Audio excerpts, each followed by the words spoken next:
I should perhaps start by saying that neither Ian and I are from the tech sector or anywhere close to the tech sector. Today has been amazing. We have really enjoyed the talks so far, all of them. And when I say we're not from the tech sector, we're not even in the general region. We don't know anyone who knows what Drupal is, socially or professionally. It comes from a completely different place. So I'm slightly embarrassed about, particularly following Luke's fine talk, as just where our starting position is. Neither do we work in the galleries, libraries, archives and museums sector. We're not employed by it. Ian has some experience, but he'll tell you a little bit about that later. And really, we've come to the Drupal with the intersection of a lot of long-standing personal and professional interests. And I'm going to just talk first about a little bit about why Drupal, because this isn't about why would you get an agency to use Drupal. This is why would you, as somebody who is not a coder, choose to learn Drupal to build things you want to do. And it's notorious when you start to read for its steep learning curve. And it is very, very painful when you don't know code and you don't know anyone to ring up.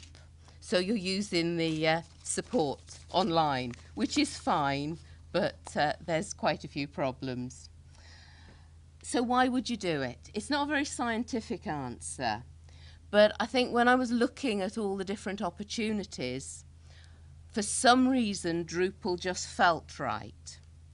And I think I've learned a little bit more about why, but maybe this says why, because this was a position I recognised. There was something about the underlying philosophy that was very familiar.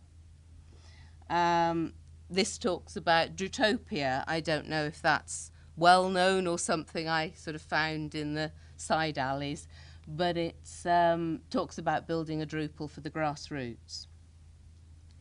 There's also a great article, I hesitate to show this after the comments on Drupal 8, about how to survive gentrification of Drupal with Drupal 8. And this one is it talks about basically, talks about using Drupal to enable cooperation, sharing and openness to build the world we want. I really wish I understood what Darren was talking about in this, what he's written at a technical level about the code, and I have to say I don't. But the way he writes about it, I think if I don't understand the code and I don't understand how it changes what can be said and what can be thought, then I want the code I use to be written by people who belong to a community like the Drupal community. And that's really what made it worth the pain. And there's that quote there from Chris Anderson that Darren quoted in his article. And I think that's something that I would very much hope to be part of, and probably so would everyone in this room. Now, collaboration, just before I pass to Ian, collaboration and open ways of working were things that I did way before email came in. So they were something that was a strong core commitment. That's not changed, but the way of doing things has. And I think one of the things we need to continually resist is the growing disconnect between the things that people are passionate about doing and the things they believe in and the tech that exists. People seem increasingly to be turned into consumers rather than people who can share in the journey and actually understand and actively participate. And if people are not doing that, and I'm not talking about the people in this room, I'm talking about the people in the world that I exist in more of the time, If they're not doing that, then I think everyone loses. So really, it was for those reasons that we ended up with Drupal. And I'm now going to just hand over to Ian, and he will just tell you a little bit about how we started off with the GLAM sector. Thanks, Alison.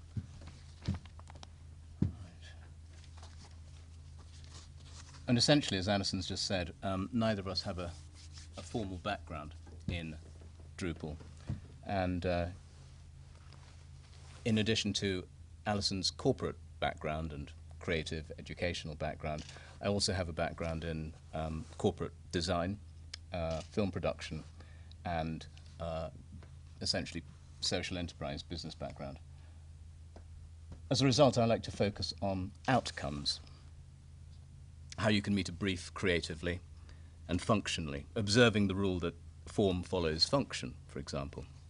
If resources like money, time, materials or other resources are limited,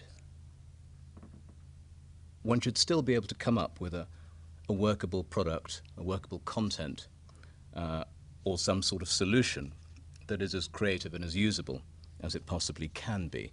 And my interest in the GLAM sector, specifically, started with working as a consultant many years ago in an art gallery in London's West End. In addition, I also, as a producer and filmmaker, was involved in shooting some films about artists for some of the art exhibitions, including a film for the South Bank Centre. And this interest in arts and culture continued when I visited Sierra Leone, which is actually, I don't know how many people here know about Sierra Leone. It's a small West African country known recently for civil war and Ebola outbreaks. And when I went out there a few years ago, I realized just how rich, I was born here, but Sierra Leone is my heritage, if you like, and I realized just how rich the country was in terms of its culture, which has actually been created from over a dozen indigenous ethnic groups. And they all have their own languages, they all have their own culture, but also they all have a shared history involving the slave trade and, of course, imperialism and colonialism.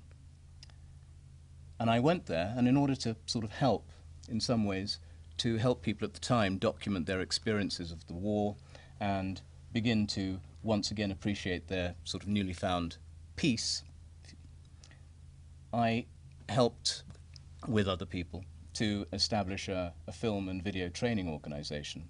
And effectively through this organization, we were able to encourage people to make documentaries and dramas about their experiences. And this led to, once people started making films, this led to a film festival, an annual film festival, and that eventually, which I'll come on to later on, led to the development of a kind of database and a directory of films and filmmakers for that particular cultural sector in the country. I then ended up as one of my projects out there being on the commission, on the board of the National sort of Heritage Commission. They call it the Monuments and Relics Commission. And the idea there was to, let's see if I can do this. Yeah. The idea there was to try and see ways in which we could, or its brief was to actually look at ways in which we could ensure that the culture, the artifacts in the museum, and the culture of Sierra Leone could actually be preserved and maintained, but also promoted. It's very difficult to do because actually when we started to look at the museum and look at ways of promoting it, because actually there's a lot of Sierra Leone artifacts around the world, for example, and we wanted an online presence, we were faced with things such as the fact that there's no regular electricity in the country, for example, let alone internet access at the time. We were talking about 2009, something like that, in that period. And when we did want a website, although Drupal existed, it was much too complicated, and we ended up using WordPress. I hope I can say that in this environment. So we were very happy at the time to be approached by Dr. actually he's now Professor Paul Basu from London University, who was doing an ethnographic and anthropological study. And that involved coming to Sierra Leone and trying to put together a collections management site where all of the contents of the Sierra Leone National Museum would actually be put online. They'd all be documented. It would actually be, there'd be a documentation process of the physical sites of interest and history, historical interest, UNESCO type sites, and also the dances and the ceremonies and crafts and the culture could also be photographed or videoed. And all of this would be put online so that that collection in Sierra Leone could be linked to other Sierra Leone collections at the British Museum, in other museums, British Museum in London and around the country. I think Liverpool, Glasgow, there are various places, and indeed other places around the world all hold artifacts that actually come from Sierra Leone. And so it was a wonderful opportunity, but at the same time, although we were actually very pleased to be able to have this very, very welcome intervention and have this funded from the UK, it actually threw up a number of real issues for us. For example, who would actually be curating these items and deciding what would best represent Sierra Leone's own culture and heritage? And these are really ethical and political, as well as technical questions. Who would have access to be uploading all this data? Where would the site actually be hosted, and under what copyright and whose legal jurisdiction? UK, Sierra Leone? Who would maintain and manage the site in the short and long term, once the project, which I think was funded for 3 years, had come to its end? Would the government be able to take it over? Do they have the technical resources? Do they have the political will? Who would actually pay for it up front, and who would pay for it down the line in order to sustain it? And importantly, who was the audience for this particular site? And what was the demographic? And indeed, how would Sierra Leoneans, mainly without internet access and electricity, largely illiterate, and in a very, very poor economic country, economically positioned country, be able to participate in this entire process? So it threw up a lot of very important dilemmas, philosophical and moral dilemmas. But being realistic, in the end, I mean, we recognize that this was a classic top-down approach with all the assets of the country effectively being documented, which was great, but actually controlled by and obviously inevitably benefiting people largely who weren't going to be in Sierra Leone at all. But it was an opportunity that would, although being problematic, would at least provide a starting point for raising awareness in the international community of what is actually regarded as an incredible cultural resource, the artifacts that we actually have in the country. And that might influence the national government to take more interest in the culture and promotion of it around the world. So we went along with the project, we agreed to it, and the artifacts were photographed, documented, everything was videoed, and sent to the UK on CD or DVD, as the case might be, and uploaded by IT technicians in London. And I have to say that, as far as I'm aware, I'm not a technical person, but I don't believe that for something like this, which you would imagine would be a sort of public, open source type of project, I don't believe that this was actually built on anything that was open source at all. So at the point at which the government of Sierra Leone, or indeed anybody else locally, wants to take it over and maintain it for the benefit of the country and to add to it and so on, it's going to be, I believe, slightly challenging down the line. So again, it throws up questions of long-term ownership. But then I think the Greek government has the same issue with things in the British Museum, from what I understand. But these these experiences in Sierra Leone reinforced in me the value of perhaps trying to explore a bottom-up approach. So when you're developing websites and when you're developing projects, actually looking at the grassroots, as Alison was mentioning earlier on, and actually trying to find from a community perspective what it is that people need and getting them involved from the very, very beginning.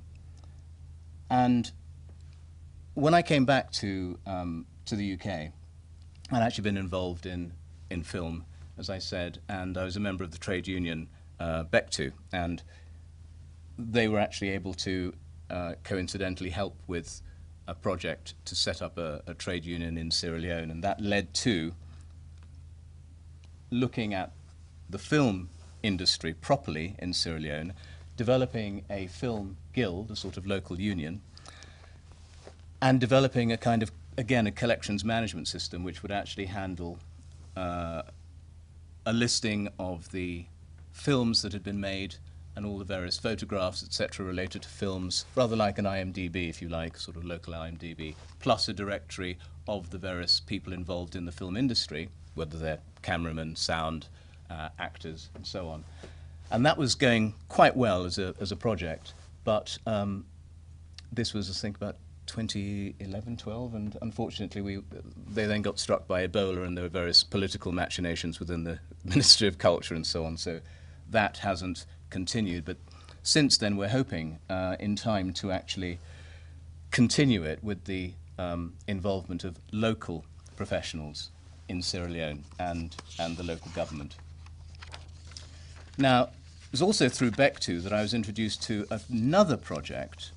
As I say, my involvement with these is actually, with Drupal, is actually through various projects that I come across and where I'm invited to actually make some sort of contribution. And with the history project, it was actually let me give you a bit of background.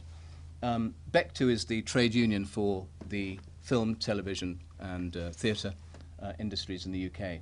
And some of the members, about 30 years ago now, actually decided that what would be very useful would be to start doing an oral history project where they could invite people in the industries, film, TV, radio, and theatre, to share their experiences of working in the industry. And it's been a remarkable archive that's been built up. BECTU was very interested in this, and of course they decided to allow some of the content to be hosted on their website. The problem with that was that it was very limited. The website was built on a proprietary system, we found out, and the agency didn't really make it very easy for anybody to move data to and from unless they knew what they were talking about, or unless they had enough money to pay other developers to disentangle the whole content. And so here we have people who are professionals in their own area. They understand media, they understand HD, they understand broadcast technologies, but they don't necessarily understand what's going on the server, and so they've given their trust to other people. Now, this system actually ran basically just index cards with transcripts on PDF tied into this database. And when the History Project decided that they needed to make these changes, they were given some massive quote for the work. And clearly, as a voluntary, and this is the point I want to make, as a voluntary organization with very, very little money, actually no real budget to speak of, even though they're professionals, they found themselves with their hands tied. And I looked at this, and Alison and I felt, as many people did at the time, that it really seemed inherently unfair that people's content should actually be locked down by an agency in this sort of way. And we felt that it shouldn't be that difficult, famous last words, to move this and migrate it to another CMS, to another content management system. And I have to say, they had, at this stage, I think about 600 or 700 different interviews that they'd done over the years. There's a lot of records. And in the end, to cut a long story short, we actually chose Drupal. We looked at various alternatives, but we actually chose Drupal, and partly because it was something that was already familiar. The partners with the History Project, the British Film Institute, for example, who hold DVDs of all the interviews, uses Drupal.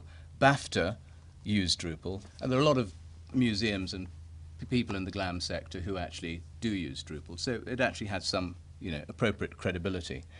But we chose it, and we wanted to try and find out how we were going to somehow put all of this in a system that could actually be accessible and usable by people who are non-technical.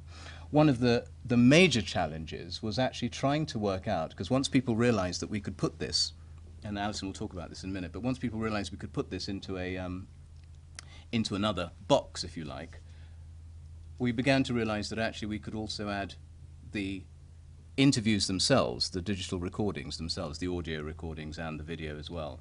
And that was a huge challenge, because actually with 4,000 hours worth of recordings, from everything from Philips audio cassettes in the 80s through VHS and U-matic and Betacam right up to the current HD formats, it was going to be a real challenge to work out how we were going to host this cheaply and easily, how it was going to be funded as well.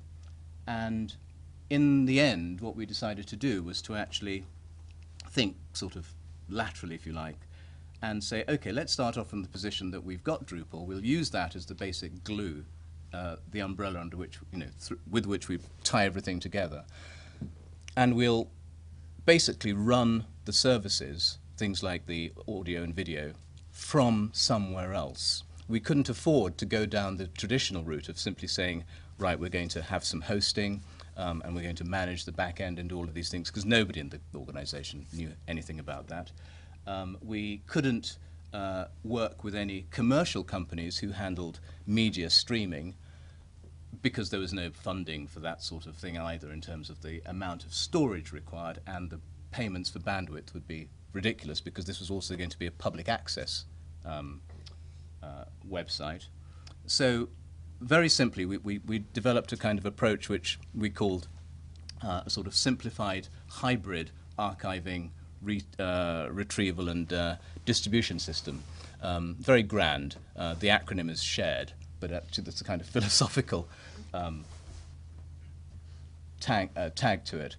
But essentially, we decided that we needed email handled, we needed the video handled, we needed text files handled, we needed audio, we needed all sorts of files handled in one central content package, and we used Google. And the idea of the hybrid was simply that we would use Drupal, and then we'll pull all these things in. So essentially, with Google handling the email, and with Google Apps is what it used to be called, I think it's called G Suite now, with all their amazing storage, we could actually store everything in the back of Google. And at the time, we could actually play, using Google's built-in player, we could actually play video files and audio from the Google repository, if you like, from the Google storage, as well as storing all the documentation, and then basically sit there with Drupal and pull all these into fields. And that worked fine for a little while, very successfully, until Drupal changed their procedures and policies, and so we started again, and actually we're currently, for audio, we're currently using SoundCloud, and for video we're using Vimeo. But essentially, that's what we're doing. We've basically got the Drupal platform with all these things being pulled in. And it meant that by having very simple commercially or consumer-orientated solutions like that, and making them available to the users who are non-technical, it actually meant that they were able to start uploading videos to Vimeo rather than actually having to mess around with Drupal itself. The same thing with all the various other bits of information.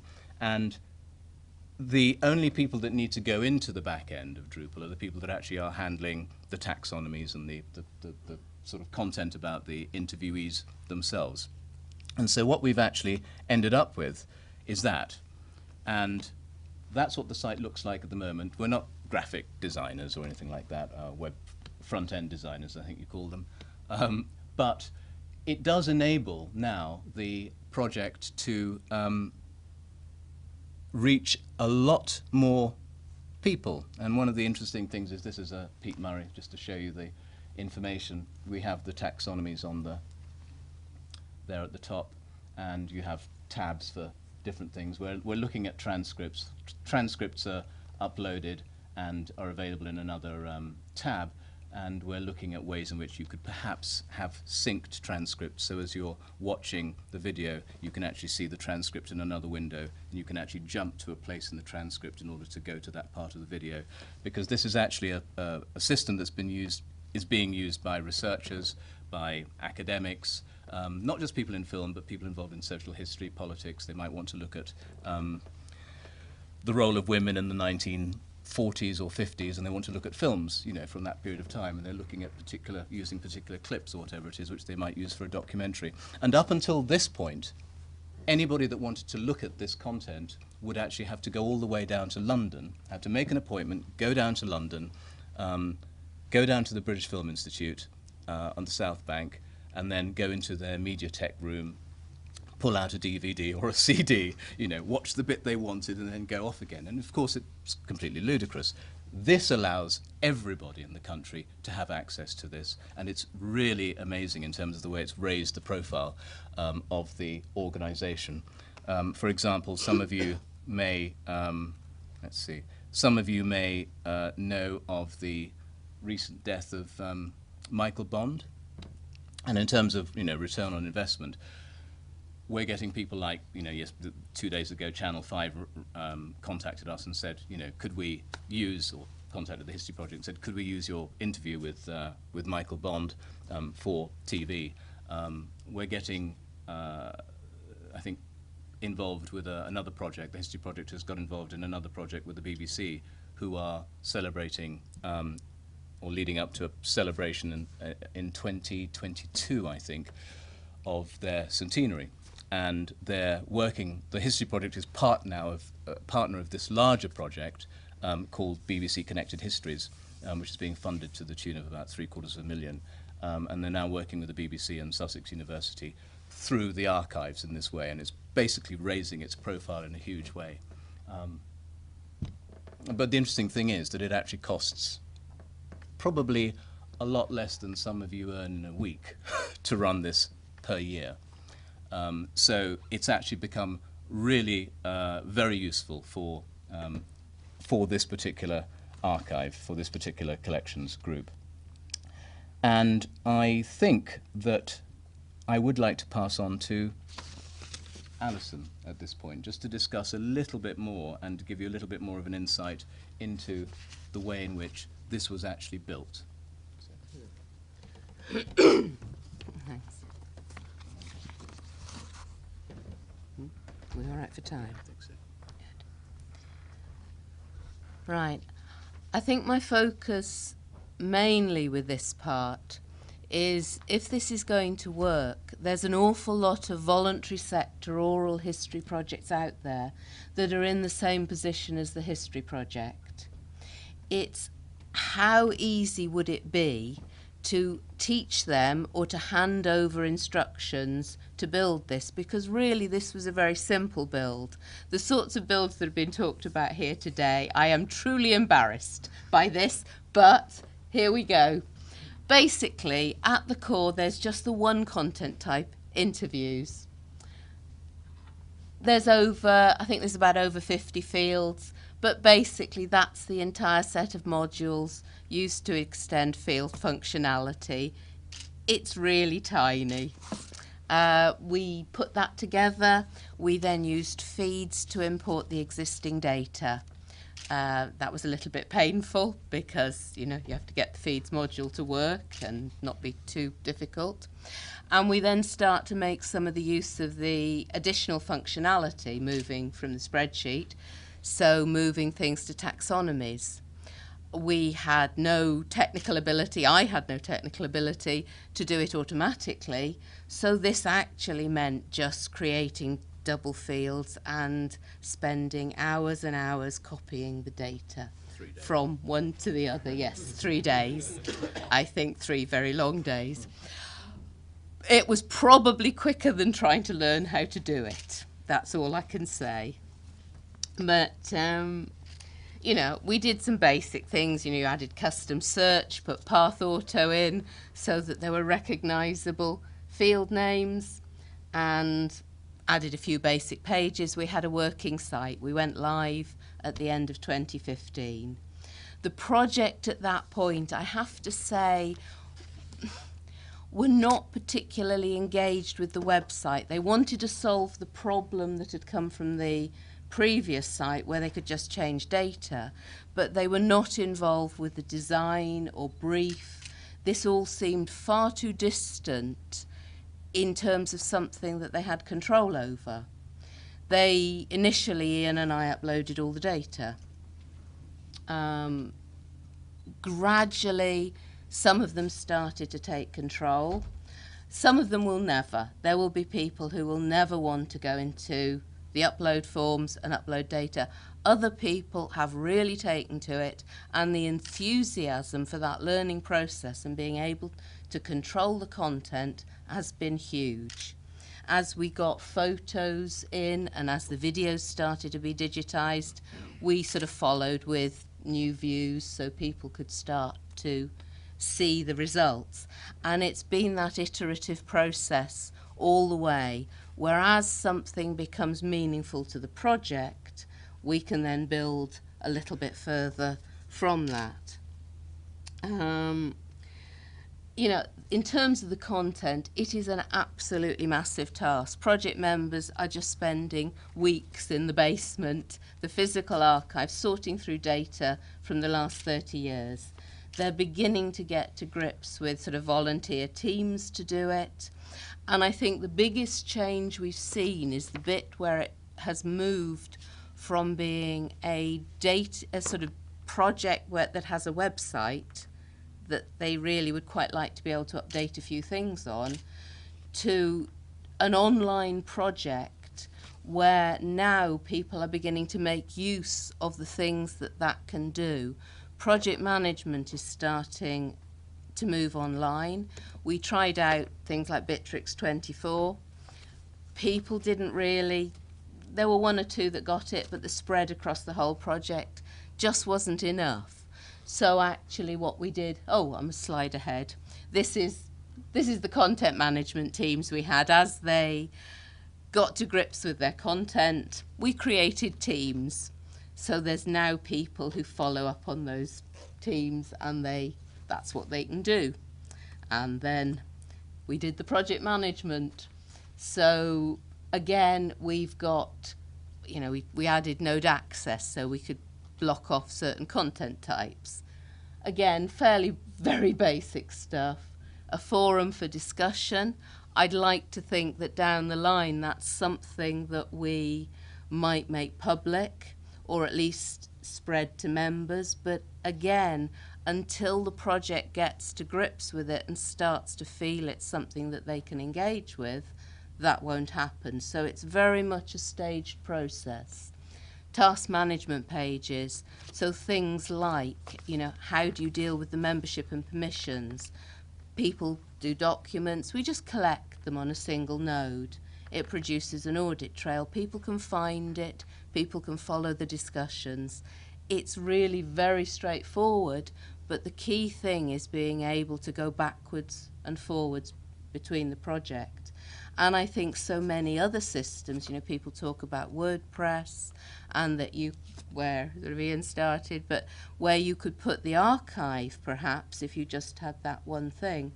But if every time you wanted to add something like task management, calendar, this, that, you'd actually need a PHP developer, so we couldn't have done it. Or you'd have had to change theme, which I believe is quite difficult. So although Drupal started off being very difficult, it actually down the line makes life an awful lot easier. And I am actually looking forward to trying Drupal 8, which I believe theoretically is going to make things easier, although there's that slight terror of a whole new system to get to grips with. Now, the other project I just want to talk about, this is a project that is currently in development in Leith in Edinburgh. I've been working up there with commercial projects and engaging with local community. This started as one of those sort of what-if projects. Wouldn't it be nice if? And a lot of the community organisations I was working with wanted a collaborative website where everyone's data could be put in the same place. People could see what other projects could do. There was a shared archive as well.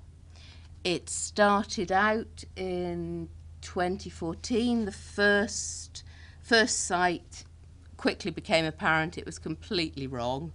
So we started again, mainly because I think we thought about launching it as a sort of open wiki so that anyone could add data.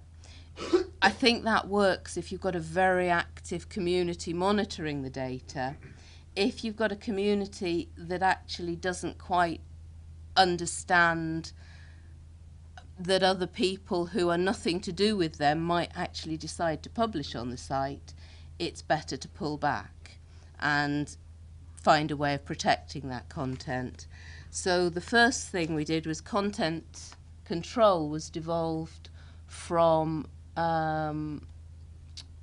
general, it was devolved to organisations. So any organisation in Leith can join. Once they've joined, they have complete control over their own content. They can add members within their organisation and control permissions within the organisation as to what gets published. And yeah, they can then take it from there. The other thing we did was simplify content types. I think the first site had about 7 or 8 content types that got collapsed into one. And the divisions were then made by tagging, because the plan at the original stage where, oh, you know, we'll have a content type for places and one for people and one for... It just wasn't going to work, and that proved itself very quickly. So this is the sort of thing. People are uploading, people are beginning to use it as a place to publish blogs. It's going a lot slower than the history project in terms of developing the content, because actually there isn't a central organisation, there isn't an existing body of content. It's used when it actually makes sense to use it, and it begins to grow. So I think it will be a slow process. Sometimes you think this isn't going to work, but actually it's still moving forward fairly steadily. I mean, one example fairly recently, there was an Audacious Women Festival in Edinburgh. We used it to pull together a group and actually run a number of festival events in Leith. The local MP spoke about women artists. There was exhibitions and arts workshops. The UK heats of a women's breakdancing competition, and a second Dangerous Women exhibition. Now, this allowed groups to connect. These are all completely different groups and people. It also meant that we could promote it, and everyone was easy to promote one another's events. And now these things will become part of the archive. So it actually begins to build up that community archive. Spent quite a lot of time looking about how you maintain something like this. There is no funding. It's run on a collaborative, voluntary basis with local organisations. And mainly it's a way of finding something that it's really lightweight. There's no central structure. There's some tasks need doing, obviously, you know, the maintenance. You have to maintain it. But other than that, mostly it's organisations participate when it benefits. Things like passwords are shared among the community specifically, so people have access. So it's not controlled by any one person. I think shortly there will be stages where we might form an organisation slightly more definitely and constitute it in some way. But I think one of the things that's very important is that nobody wants it to be an organisation. It's almost like like the unconferences. This is an unorganisation, because there's a lot of organisations that set up as overarching, and they derive their value from the work of the organisations who are actually doing what's necessary on the ground. And this is something that is trying very hard to solve that problem by a technology that allows this possible. And I think, again, it comes back to Drupal.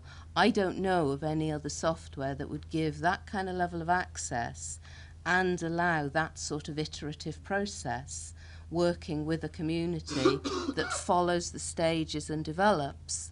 And I think that's what makes it something that has been really interesting to work with. And it has been great today to hear people who actually it's their day job.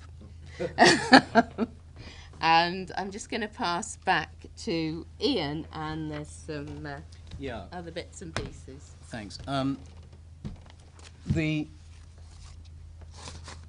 reason why we're actually having this talk, in a sense, I wanted to give this talk, because it's actually the very first time that we've been able to reflect on the arts and cultural projects from galleries, libraries, archives, museums, projects from that area that we've worked on, that we've actually been able to review them and talk to an audience of people who are probably, hopefully, much more informed about it than we are. And one of the things that we actually wanted to do with this talk was to actually split it up. So I think there's sort of possibly about 5 minutes left or something like that, yeah? So it's obviously questions and answers next. But I just wanted to throw out this particular idea that culture and history is not just about the rich and the powerful, monarchies, wars, or the impact of religion. Society and culture, our heritage and our history, comes from all of us. And whilst it's wonderful to have the British Museum, the British Library, and the V&A preserving their version of the great and the good for the nation, it's arguable that it is the smaller, regional and community-based organisations in the GLAM sector that truly provide for a democratic representation of our society, our culture and our history. And I think it's important, for us at least, to be able to use Drupal in that sector and to ask you, as professionals, as agencies who are dealing with clients from this sector and as developers who understand some of the pros and cons of using Drupal, particularly, you know, compared to some of the other software that's out there, as to how we can actually make Drupal more relevant to people in the GLAM sector. How, in other words, we can make it more glamorous, if you like. And specifically, although the British Museum and all these other, not British Museum, the Tate Gallery, the Louvre, you've got a number of amazing museums around the world that are using Drupal.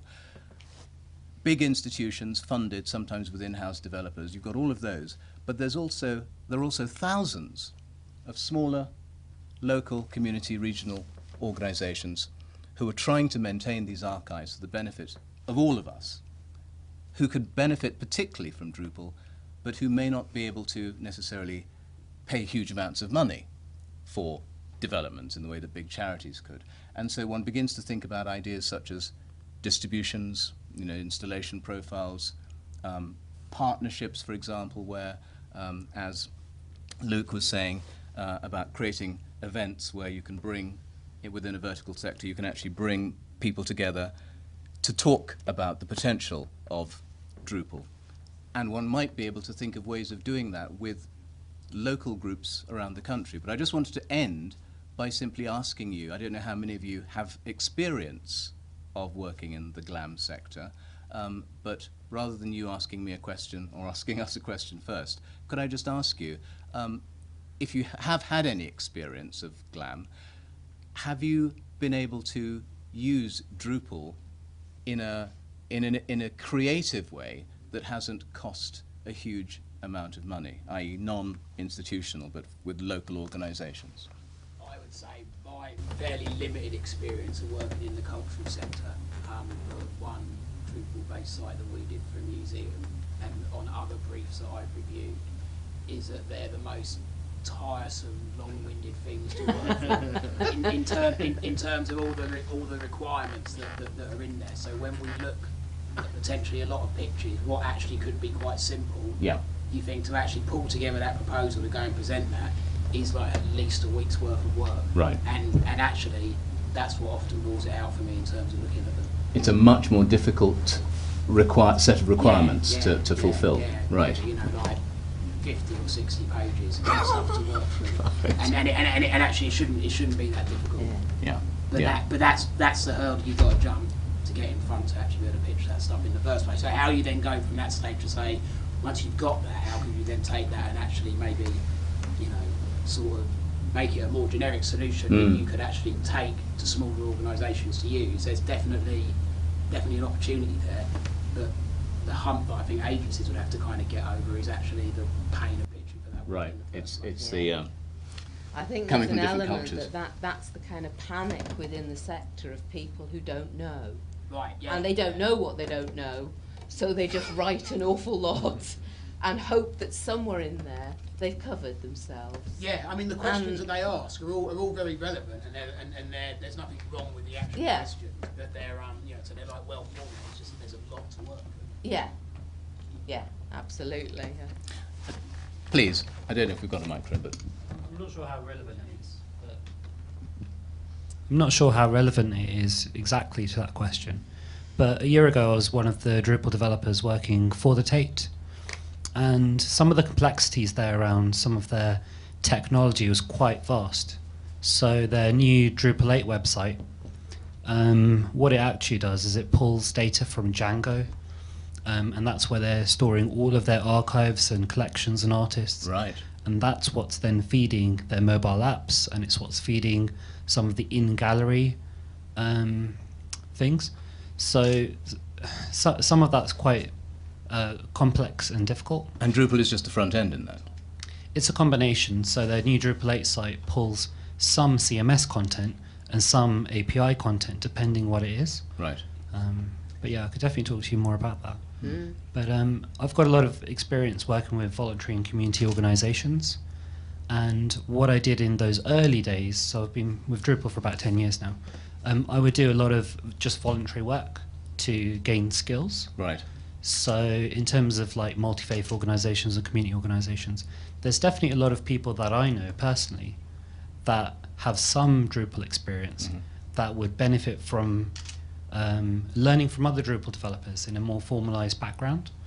So perhaps there's something that can be done around that in terms of providing training to junior developers or aspiring or apprentices that would like to gain experience of some of these projects, and then everybody ends up winning and you get that triple benefit, right? Yeah. But perhaps we could do something to promote and what's it called? So something like an initiative where we can bring people together under one banner. And I know that other organisations do that. So in terms of Drupal and the show and tell in London, Yes. we did stuff with MTV and the BAFTAs and one other organisation, I can't remember.